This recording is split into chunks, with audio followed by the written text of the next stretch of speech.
Welcome back to my kitchen. I want to share 5 tips with you that are absolutely fantastic for a new home cook before they actually get prepping. Tip number 1. First, before doing any prep in any kitchen, there's 2 very important things you need to know. First, is your knife sharp? This is something I'll cover in the next episode because I want to do knife safety and technique. So what I'm going to be talking about in this video is stabilizing your board.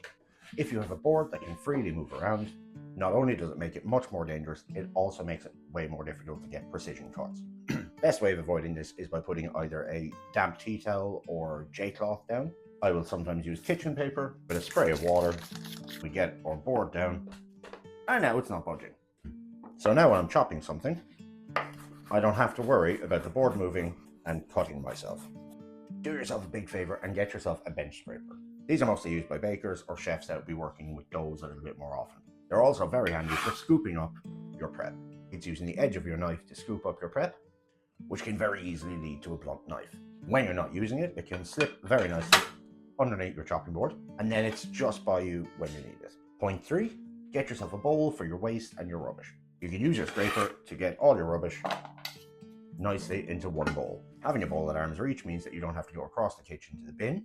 If you're working in chaos, it takes you out of the experience, and also, once again, it comes back to safety.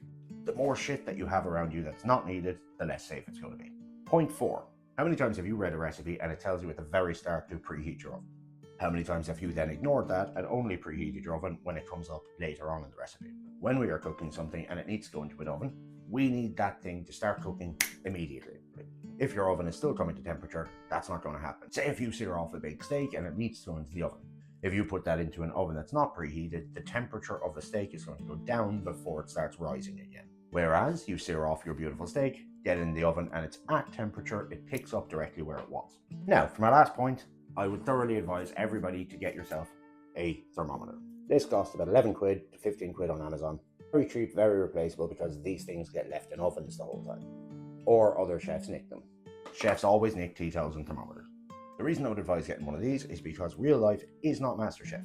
People often compare their cooking skills to what they see on TV, which I believe is a massive disservice that you're doing to yourself. On MasterChef, they are not allowed to do their prep, they have a certain amount of time, they're coming up with a recipe off the top of their head, they're not allowed to use thermometers. You don't need to do that to yourself at home. Having everything prepped and ready, put your meat into the oven. Every now and then, give it a poke with one of these. If it's done, take it out. If not, go back to what you were doing. It takes away the stress of overcooking or undercooking meats while giving you the opportunity to focus on other parts of the dish. So do yourself a favor and do not compare your cooking skills to that of people on TV or on the internet. I really hope any of this information was useful to at least one person out there.